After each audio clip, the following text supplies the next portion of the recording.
హిమాంశు సిరిసిల్లలో హల్చల్ చేశాడు సార్.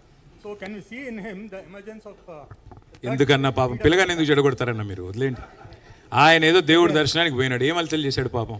వాళ్ళ దోస్తులు ఇద్దరు అమెరికాకి వెళ్ళి వచ్చిండ్రు, ఇద్దరు అమెరికా ఫ్రెండ్స్ కాలేజీలో చదువుకుంటున్నాడు, ఆయనతో పాటు వచ్చిండ్రు, ఎండాకాలం సెలవులను వచ్చిండ్రు. గుడికి తీసుకుపోయిండు. గుడికి తీసుకపోతే ఇవాళ రేపు సోషల్ మీడియా ప్రపంచం ఇది. సోషల్ మీడియాలో ఏదో ఫ్రెండ్స్ పెట్టుకున్నారు పిల్లలు. ఇప్పుడు మీ పిల్లలు కూడా ఉంటారు రాహుల్, సోషల్ మీడియాలో పెట్టుకోరా.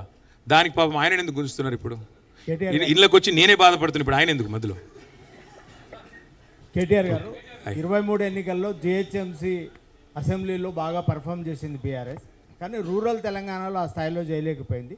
దానికి కారణం ఏమనుకుంటున్నారు? 28 ఏమీ లేదు బ్రదర్, 420 హామీలు లేదండి, 420 హామీలు.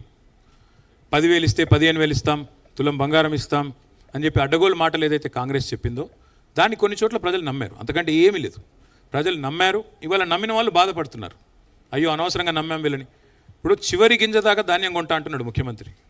పంటలకు బోనస్ ఇస్తానాడు 500 రూపాయలు. ఎక్కడని ఇచ్చారండి? చివరి గింజ కాదు, తొలి గింజ కొనట్లేదు ఇవాళ. రైతు భరోసా ఇస్తాన్నాడు 15,000 అన్నాడు, ఒక్కరికి వచ్చిందా భరోసా 15,000? కాబట్టి ఇట్లా నమ్మి కొంత మాకు ఇంకోటి తేడా ఎంత బ్రదర్ మాకు వాళ్ళకి? 1.8%. మొత్తం స్టేట్ వైడ్ చూసుకుంటే 4 lakh ఓట్స్ డిఫరెన్స్. కాబట్టి మొన్న మాకు జరిగింది ఏదో భయంకరమైన ఓటమని నేను అనుకోవట్లేదు.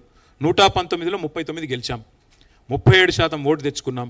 1.8% తేడాతో మూడోసారి పోటీ చేశాం. ఇంకొకటి మళ్ళీ చెప్తా ఉన్నాను, నేను గుర్తుపెట్టుకోండి. 14లో ఒంటరిగా పోటీ చేశాం, 18లో ఒంటరిగా పోటీ చేశాం, 23లో కూడా ఒంటరిగానే పోటీ చేశాం. అయినా గణనీయంగా ఓట్లు తెచ్చుకున్నాం. కాబట్టి ముమ్మాటికి మళ్ళీ ఒంటరిగానే పోటీ చేస్తాం, తప్పకుండా తిరిగి అధికారంలోకి వస్తాం. Srikanth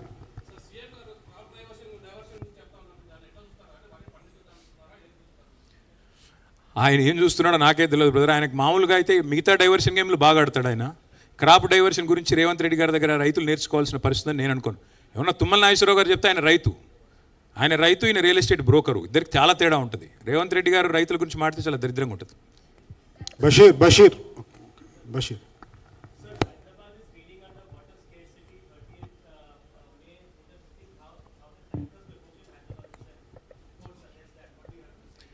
All I'll say is, Bashir, we had made plans to finish Sunkishala project by 2024 itself.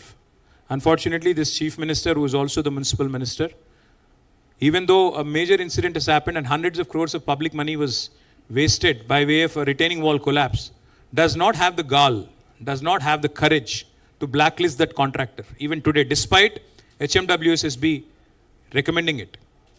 That is the state of affairs in Telangana. अगर एक कॉन्ट्रैक्टर पे आपको एक्शन लेने की दम नहीं है, हिम्मत नहीं है, आप कैसे चीफ मिनिस्टर हो, कैसे म्युनिसिपल मिनिस्टर हो? तो ऐसे आदमी से हैदराबाद में यही हालत होगा. उनको तो बस हैदराबाद को सताने का जिद भी है, क्योंकि एक सीट भी नहीं दिया था हैदराबाद वालों ने. तो शायद जिद भी है, थोड़ा नाराज़गी भी है, इसीलिए शायद ज़बरदस्ती कुछ सता रहे हैं. वरना जो हैदराबाद जहाँ पे पानी की कोई किल्लत नहीं थी, सडनली कहाँ से आ गया 2 साल में? मिशन भागीरथ के जरिए हमने ज़बरदस्त काम किया, आज उसको मेंटेनेंस तक नहीं कर रहे हैं लोग. जो करंट 7,000 मेगावाट की थी, जिसको हमने 24,000 मेगावाट तक ले गए हम लोग, उसमें भी आज मेंटेन नहीं कर पा रहे हैं.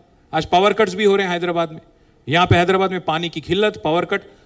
तेलुगु में बोलता हूँ एक बात बशीर, क्योंकि आप तेलुगु भी समझ लेते हैं. ఎన్కటి రోజులు తెస్తా అని చెప్పిండు రేవంత్ రెడ్డి, నిజంగానే తెచ్చిండు. 2014 ముందు ఖాళీ బిందెలు, ఖాళీ కుండలు, ట్యాంకర్ల ముంగట యుద్ధాలు, కరెంటు కోతలు, జనరేటర్ల గబ్బు, ఇన్వర్టర్ల గబ్బు మళ్ళీ తెచ్చిండు. సో అన్ఫార్చునేట్లీ కాంగ్రెస్ ఉంటే కరెంట్ ఉండదు, నేను చెప్పిన ఇదివరకే. వచ్చింది మళ్ళీ అదే దరిద్రం.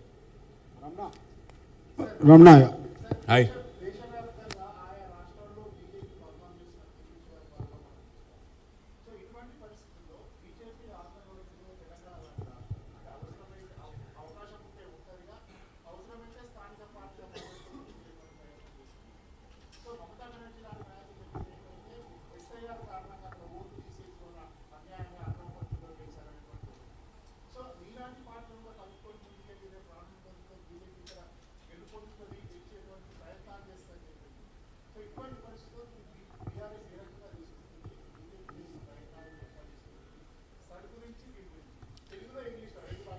బీజేపీ ఆల్రెడీ ఇక్కడ కాంగ్రెస్తో కలిసి ఉంది కదా, కొత్తగా మాతో కలిసేదే ఉంది.